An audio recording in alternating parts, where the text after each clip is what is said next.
سورہ الدخان کی ابتدا 6 آیات کریمہ تلاوت کرنے کا شرف حاصل کیا۔ اللہ رب العالمین ہم سب کو اس پر عمل کرنے کی توفیق عطا فرمائے، اور یہ مہینہ شعبان المعظم کا مہینہ ہے، اور یہ بابرکت مہینہ ہے جس مہینے کو رسول کائنات صلی اللہ علیہ وآلہ وسلم نے اپنا مہینہ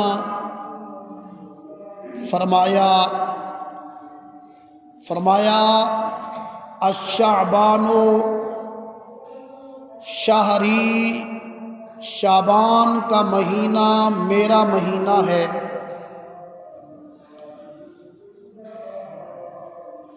اور شب قدر جو عظیم رات ہے، آج اس بابرکت رات کے متعلق بیان کیا جا رہا ہے۔ آپ سب احباب سے مؤدبانہ گزارش کی جاتی ہے کہ باوضو ہو کر، کپڑے صاف پہن کر جامع مسجد میں تشریف لائے اور جمعۃ المبارک ادا فرمائیں۔ سامعین ذی وقار، اس سورت کا نام الدخان ہے، اور اس کا نام الدخان رکھنے کی وجہ یہ ہے کہ اس سورت کی ایک آیت میں الدخان کا لفظ ہے۔ وہ آیت یہ ہے فَارْتَقِبْ يَوْمَ تَأْتِي السَّمَاءُ بِدُخَانٍ مُبِينٍ، سو آپ اس دن کا انتظار کیجئے جب آسمان واضح دھواں لائے گا۔ الدخان کا لفظ قرآن میں صرف 2 جگہ آیا ہے، ایک سورت میں اور دوسرا اس آیت میں ثم استوى الى السماء وهي دخان، پھر آسمان کی طرف قصد فرمایا اور وہ اس وقت دھواں تھا۔ سورہ الدخان مکی ہے، ترتیب نزول کے اعتبار سے اس کا نمبر 64 ہے، اور ترتیب مصحف کے اعتبار سے اس کا نمبر 44 ہے۔ اس سورت کے مضامین کے اعتبار سے معلوم ہوتا ہے کہ یہ سورت آپ کی مکی زندگی کے وسط میں نازل ہوئی ہے۔ حضرت ابو ہریرہ رضی اللہ تعالی عنہ بیان کرتے ہیں کہ رسول اللہ صلی اللہ علیہ وسلم نے فرمایا، جس شخص نے صبح اٹھ کر حامیم الدخان کی تلاوت کی، اس کے لیے 70,000 فرشتے استغفار کرتے ہیں۔ اور ایک اور حدیث میں حضرت ابو ہریرہ سے روایت ہے کہ رسول کائنات صلی اللہ علیہ وسلم نے فرمایا، جس شخص نے جمعہ کی شب حامیم الدخان کی تلاوت کی، اس کی مغفرت کر دی جائے گی۔ عبداللہ ابن عیسیٰ بیان کرتے ہیں کہ مجھے یہ خبر دی گئی کہ جس شخص نے ایمان اور تصدیق کے ساتھ جمعہ کی شب حامیم الدخان پڑھی، وہ صبح کو بخشا ہوا اٹھے گا۔ ابو رافع کی روایت میں ہے کہ اس کی بڑی آنکھوں والی حور سے شادی کر دی جائے گی۔ اس سورت کی فضیلت اتنی ہے، اس سورت کی فضیلت کے حوالے سے میرے آقا کریم علیہ الصلاۃ والسلام نے واضح خوشخبری عنایت فرمائی ہے۔ حضرت ابن مسعود رضی اللہ تعالی عنہ بیان کرتے ہیں کہ رسول اللہ صلی اللہ علیہ وسلم نے نماز مغرب کے میں حامیم الدخان کی تلاوت کی۔ اللہ اکبر، اتنی پسند تھی سرکار دو عالم صلی اللہ علیہ وسلم، نماز مغرب میں بھی اس کی تلاوت فرمایا کرتے تھے۔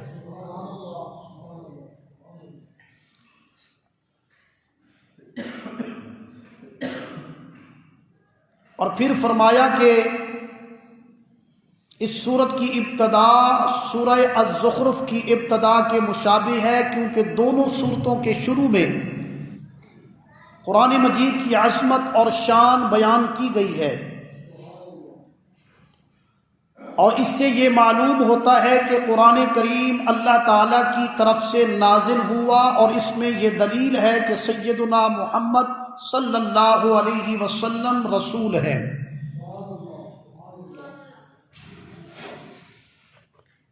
فرمایا کہ بے شک ہم نے اس کتاب کو برکت والی رات میں نازل فرمایا، بے شک ہم عذاب سے ڈرانے والے ہیں۔ اس رات میں ہر حکمت والے کام کا فیصلہ کیا جاتا ہے۔ ہمارے پاس سے ایک حکم کا فیصلہ کیا جاتا ہے، بے شک ہم ہی رسولوں کو بھیجنے والے ہیں آپ کے رب کی رحمت سے، بے شک وہی بہت سننے والا جاننے والا ہے۔ عزیزان گرامی، فیہا یفرق کل امر حکیم، اس میں اللہ پاک کا واضح اعلان ہے، اس رات میں ہر حکمت والے کام کا فیصلہ کیا جاتا ہے۔ محدثین کرام فرماتے ہیں یہ کون سی رات ہے؟ یہ شب برات کی رات ہے، جو شعبان المعظم کی 15ویں رات ہے، اس کو شب برات کہتے ہیں۔ اس رات کا ذکر کیا گیا ہے، اور اس رات میں ہر حکمت والے کام کا فیصلہ کیا جاتا ہے۔ فرمایا امرم من عندنا، ہمارے پاس ایک حکم کا فیصلہ کیا جاتا ہے۔ بِإِذْنِ رَبِّهِمْ مِنْ كُلِّ امر، سورہ قدر میں فرمایا اپنے رب کے حکم سے ہر کام کے لیے اترتے ہیں۔ سامعین ذی وقار، اللہ تعالیٰ نے کچھ راتیں مخصوص بنائی ہیں، فضیلت والی بنائی ہیں۔ راتیں تو سب اللہ کی طرف سے بنائی ہوئی ہیں، لیکن راتوں میں فرق ہے۔ ایک لیلۃ القدر کی رات ہے، اور باقی کچھ ایسے راتی ہیں کہ جو لیلۃ القدر کے برابر نہیں ہو سکتی، اور ایک وہ رات ہے کہ جس رات کو آقا کریم علیہ الصلاۃ والسلام کی آمد مبارک ہوئی ہے، وہ رات بھی مخصوص ہے۔ اسی حوالے سے آج ہم نے عرض کرنا ہے قرآن اور حدیث کی روشنی میں۔ حضرت عائشہ صدیقہ رضی اللہ تعالی عنہا روایت کرتی ہیں کہ ایک رات میں نے رسول اللہ صلی اللہ علیہ وسلم کو گم پایا۔ میں باہر نکلی تو دیکھا کہ آپ بقیع کے قبرستان میں تھے۔ بقیع یعنی جنت البقیع قبرستان میں تھے۔ آپ نے فرمایا کیا تم کو یہ خطرہ تھا کہ اللہ اور اس کا رسول تم پر ظلم کریں گے؟ میں نے عرض کیا یا رسول اللہ صلی اللہ علیہ وسلم، میں نے گمان کیا کہ شاید آپ اپنی دوسری ازواج مطہرات کے پاس گئے ہوں. آپ صلی اللہ علیہ وسلم نے فرمایا بے شک اللہ عز و جل نصف شعبان کی شب کو آسمان دنیا کی طرف اپنی شان کے مطابق نازل ہوتا ہے. اللہ تعالی نصف شعبان کو اپنی شان کے مطابق آسمان سے دنیا پر نازل ہوتا ہے اور قبیلہ کلب کی بکریوں کے بالوں کی تعداد سے زیادہ لوگوں کے گناہ معاف کر دیتا ہے. یہ اللہ کی شان ہے. اور وہ رات اتنی مقدس کی رات جس کو ہم شب برات کہتے ہیں، اور وہ رات اسی مہینے میں ہے، وہ رات اسی مہینے میں ہے، اور اس کی عظمت اتنی ہے کہ نصف شعبان کو مصطفیٰ کریم نے اپنا بستر چھوڑ کر جنت البقیع پہنچ گئے. جنت البقیع پہنچ گئے تو گویا اس رات کو قبرستان جانا بھی سنت نبوی ہے.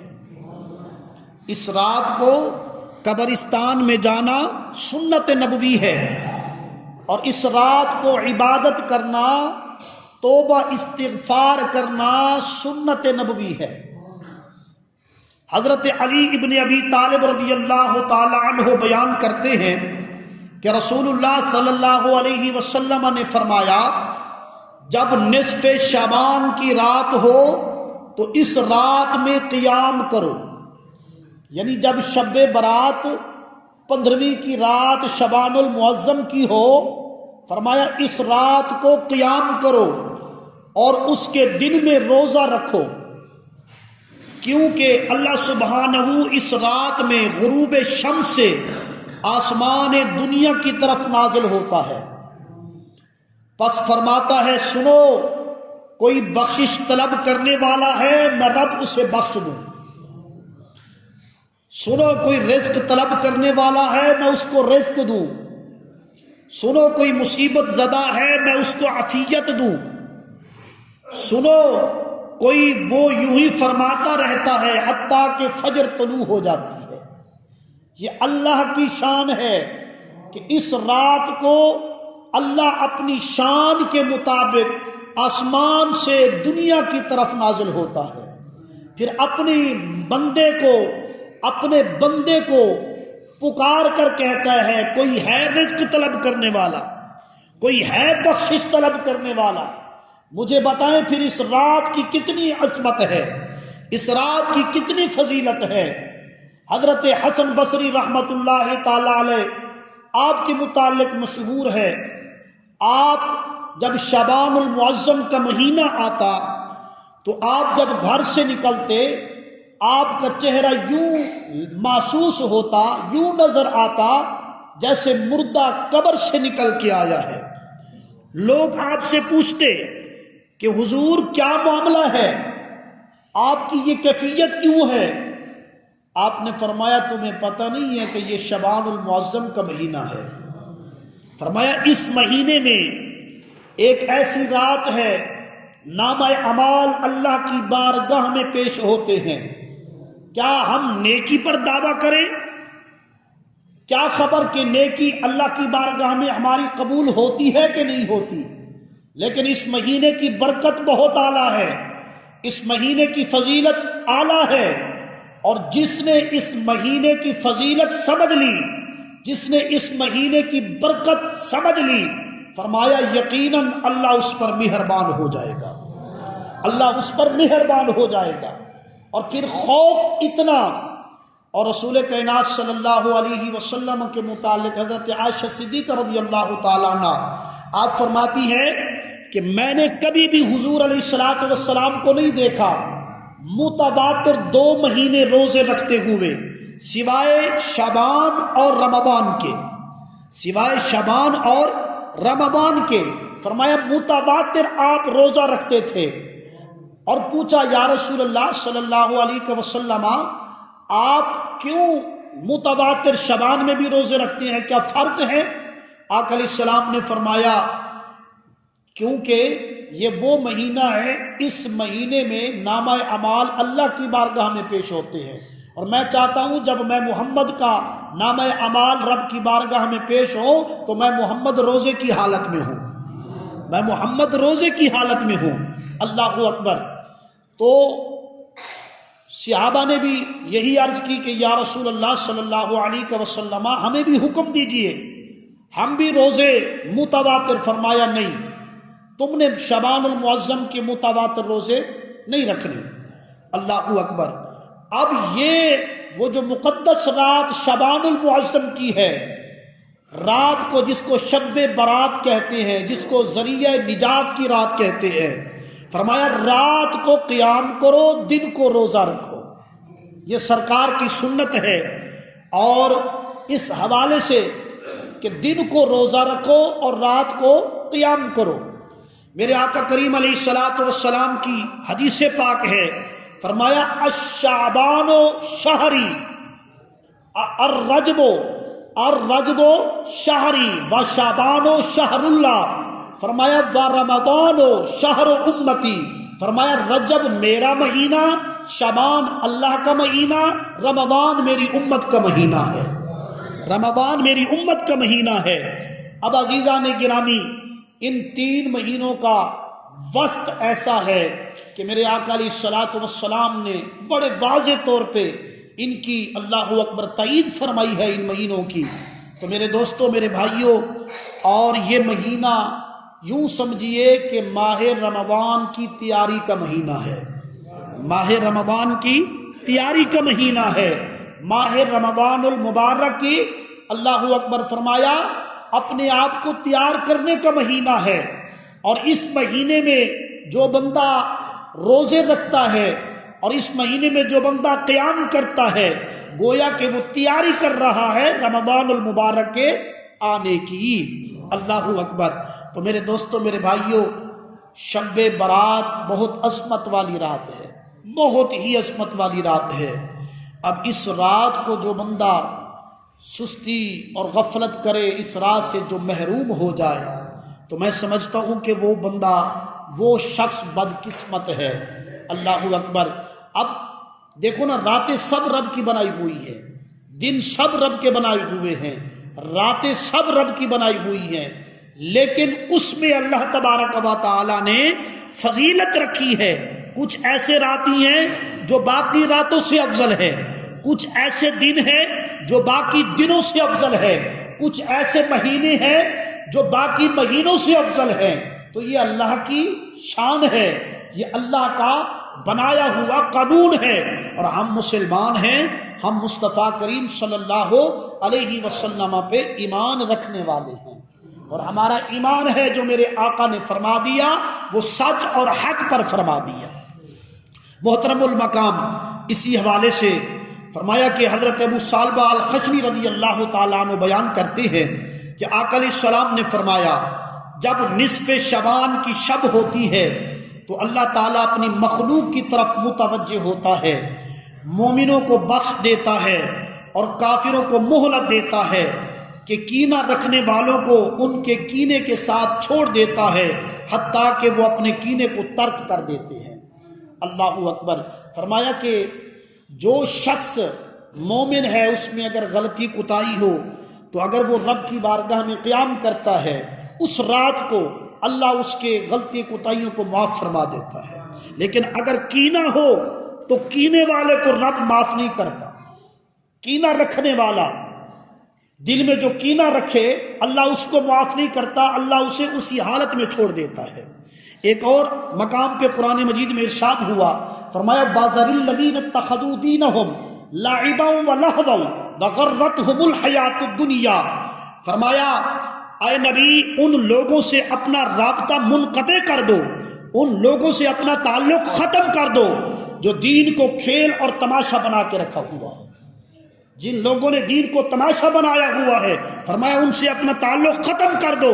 جن لوگوں نے دین کو کھیل بنا رکھا ہے، فرمایا ان سے اپنا رابطہ منقطع کر دو۔ اللہ اکبر۔ اللہ کا واضح اعلان ہے۔ اور جو ہم میں سے جو شخص دین کو نہیں سمجھے گا، جو دین کو اپنی ذات کے لیے استعمال کرے گا، اس کے ساتھ ہمارا کوئی تعلق نہیں ہے، کوئی ہمارا اس کے ساتھ کمپرومائز نہیں ہے۔ دین کو دین سمجھے، مذہب کو مذہب سمجھے، اور ہمیں چاہیے کہ ہم مذہب پر ڈھل جائیں، ہمیں چاہیے کہ ہم عمل کریں، نہ کہ اپنی ضروریات کی بنا پہ دین کو استعمال کریں۔ میرے دوستو، میرے بھائیو، شعبان المعظم وہ مقدس مہینہ ہے اور وہ برکت والی رات ہے۔ محدثین کرام فرماتے ہیں کہ یہ جو شب برات کی رات ہے، یہ جو عظمت والی رات ہے، اس نسبت سے اس مہینے کو یہ مقام ملا ہے، اس رات کی برکت سے اس مہینے کو یہ برکت نصیب ہوئی ہے۔ تو میرے دوستو، میرے بھائیو، اب خود اندازہ کیجئے، حضرت عثمان ابن العاص رضی اللہ عنہ بیان کرتے ہیں کہ آقا علیہ الصلوۃ والسلام نے فرمایا، جب نصف شعبان کی شب ہوتی ہے تو ایک منادی ندا کرتا ہے، کوئی بخشش طلب کرنے والا ہے؟ اللہ اکبر! سال میں کتنی راتی ہیں، کتنے دن ہیں؟ ہم دن رات اللہ کی بارگاہ میں رو رو کر کہتے ہیں، اے اللہ معافی دے دے، اے اللہ ہمیں معاف کر دے، واعف عنا، اے اللہ ہمیں معاف کر دے۔ ہم کہتے ہیں، لیکن ایک ایسی رات ہے جس میں خود وہ کہتا ہے، کوئی ہے بخشش طلب کرنے والا؟ کوئی ہے بخشش طلب کرنے والا؟ ہاں، کیسا فلسفہ ہے، کیسا پیارا نظام ہے رب کائنات کا۔ فرمایا پھر وہ رب خود کہتا ہے، وہ پھر اپنی شان کے مطابق آسمان سے زمین پر نازل ہوتا ہے، پھر وہ اپنے بندے کو مخاطب ہو کر کہتا ہے، کوئی ہے بخشش طلب کرنے والا، میں اسے بخش دوں، کوئی ہے رزق طلب کرنے والا، میں اسے رزق عطا کروں، کوئی ہے مصیبت زدہ، میں اسے عافیت عطا کروں۔ اللہ اکبر! اس سے بڑھ کر انسان اور کیا چاہتا ہے؟ وہ خوش قسمت ہے جو اس رات کو پا کر وہ رب کا ہو جاتا ہے، رب کا ہو جاتا ہے۔ اللہ اکبر! میرے دوستو محترم المقام، آپ کے سامنے محدثین کرام نے قرآن کی آیات، احادیث مبارکہ آپ کے سامنے ہیں، واضح ہیں، اور ہمیں چاہیے کہ عمل کریں۔ اور پھر فرمایا میں اسے بخش دوں، کوئی سائل ہے تو میں اس کو عطا کروں، بس جو شخص بھی سوال کرتا ہے اس کو اللہ تعالیٰ عطا فرماتا ہے، سوائے فاحشہ، رنڈی کے یا مشرک کے۔ اس حدیث کے لفظ ہیں، ایک ایسی خاتون ہے جو فاحشہ ہے، رنڈی ہے، اس کی دعا اللہ قبول نہیں کرے گا۔ مسلمان ہے، نبی کریم علیہ الصلوۃ والسلام کا کلمہ پڑھنے والی ہے، لیکن رنڈی ہے، لیکن ہے فاحشہ، اللہ اس کی دعا کو قبول نہیں کرے گا۔ فرمایا یا مشرک، اور جو شرک کرنے والا ہے، اس رات کو اللہ اس کی بھی نہیں سنے گا۔ اور یہ حدیث کے واضح الفاظ ہیں۔ محترم المقام، آج ہم میں کتنے گناہ جو ہے پائے جاتے ہیں، وہ بھی ہماری مائیں بہنیں ہیں، وہ بھی ہماری بیٹیاں ہیں، کہ جو اسلام کو نہیں سمجھتی، جو گناہ کو گناہ نہیں سمجھتی، جو غلط کو غلط نہیں تسلیم کرتی۔ میرے آقا کریم علیہ السلام نے فرمایا، فاحشہ رنڈی کی اللہ دعا قبول نہیں کرے گا، مشرک کی اللہ دعا قبول نہیں کرے گا۔ باقی جتنے گناہگار ہیں، اس رات کو پا کر وہ رب سے مانگیں گے، اللہ عطا فرما دے گا، اللہ عطا فرما دے گا۔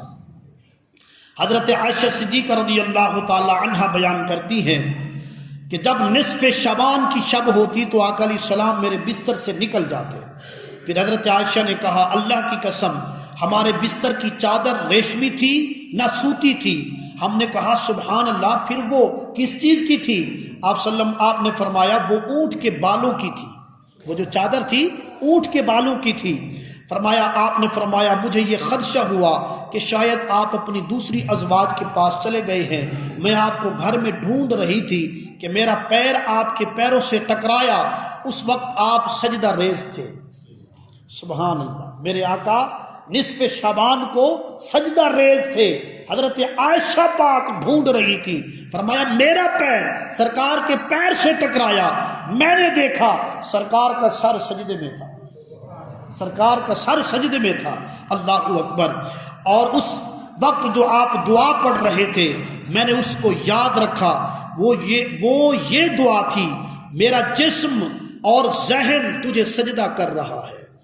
سرکار نے یہ دعا فرمائی ہے، اے اللہ میرا جسم میرا ذہن تجھے سجدہ کر رہا ہے، تجھے سجدہ کر رہا ہے، اور میرا دل تجھ پر ایمان لا چکا ہے، میں تیری نعمتوں کا اقرار کرتا ہوں اور اپنے بڑے بڑے گناہوں کا اعتراف کرتا ہوں، میں نے اپنی جان پر ظلم کیا سو تو مجھے بخش دے، بے شک تیرے سوا کوئی گناہ کو نہیں بخشنے والا، میں تیری سزا سے تیری معافی کی پناہ میں آتا ہوں، اور تیرے غضب سے تیری رحمت کی پناہ میں آتا ہوں، اور تیری ناراضگی سے تیری رضا کی پناہ میں آتا ہوں، اور تجھ سے تیری ہی پناہ میں آتا ہوں۔ میں تیری ایسی حمد ثنا نہیں کر سکا جیسے تو خود اپنی حمد ثنا کرتا ہے۔ خود رسول اللہ صلی اللہ علیہ وسلم فرما رہے ہیں اللہ کی بارگاہ میں کہ میں ایسی حمد نہیں کر سکا جیسے مالک تو اپنی حمد ثنا کرتا ہے، میں نہیں کر سکا۔ اللہ اکبر۔ حضرت عائشہ رضی اللہ تعالی عنہا نے بتایا کہ رسول اللہ صلی اللہ علیہ وسلم کھڑے ہو کر اور بیٹھ کر نماز پڑھتے رہے حتیٰ کہ صبح ہو گئی۔ اس رات کو، اس نصف شعبان کو فرمایا صبح ہو گئی۔ اب یہ الفاظ جو آپ نے ابھی سماعت کیے منوان یہ حدیث کے لفظ ہیں، اور پھر سرکار رب کی بارگاہ میں کہ میں عبادت نہیں کر سکا جیسے کرنے کا حق ہے۔ اور آج دیکھ لیں کہ ہم ایک نماز پڑھیں تو ہم سمجھتے ہیں کہ ہم جیسا کوئی نمازی نہیں ہے، ہم جیسا کوئی متقی نہیں ہے۔ اللہ اکبر۔ اور پھر سرکار دو عالم صلی اللہ علیہ وسلم سے بڑھ کر کون ہے جو اللہ کی حمد و ثنا کرتا ہے؟ پھر بھی کہتا ہے کہ مالک میں تیری حمد و ثنا صحیح معنی پہ نہیں کر سکا جیسے تو اپنی حمد و ثنا کرتا ہے۔ اللہ اکبر۔ اور پھر سرکار دو عالم صلی اللہ علیہ وسلم نے یہ الفاظ دعا میں مانگ کر اپنی امت کو یہ طریقہ بتلایا ہے، اپنی امت کو یہ درس دیا ہے کہ رب کی بارگاہ میں ایسے دعا مانگا کرو۔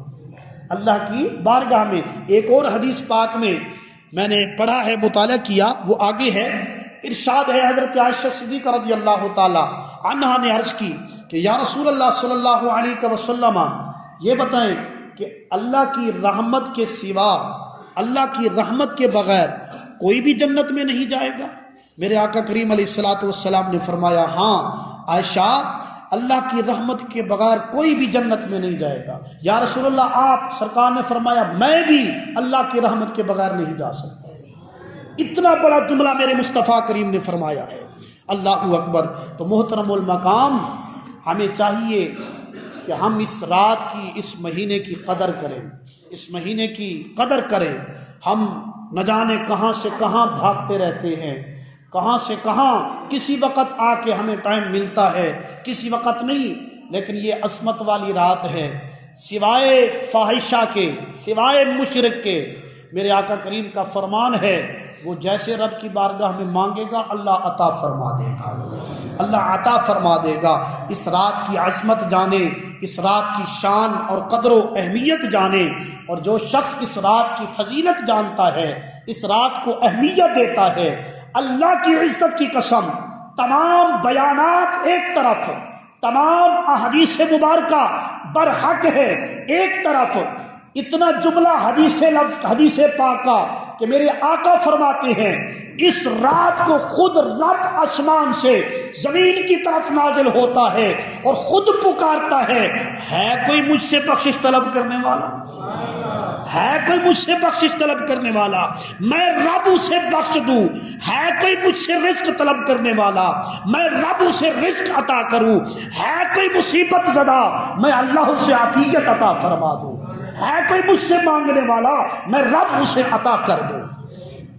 تو اتنے بڑے جملے، اللہ اکبر، اس کے باوجود بھی بندہ اس رات کو، بستر کو اہمیت دے، اس رات کو بندہ اپنی مجلس کو اہمیت دے، اس رات کو بندہ اللہ اکبر اپنے دنیا دار کے کاموں میں ان میں اہمیت دے، اللہ اکبر، وہ محروم ہو جائے گا، محروم ہو جائے گا۔ میرے آقا جب یہ رات آئی، میرے آقا نے اپنا بستر چھوڑ دیا ہے، تو گویا اس رات کو اپنا بستر چھوڑنا میرے مصطفیٰ کریم کی سنت مبارکہ ہے۔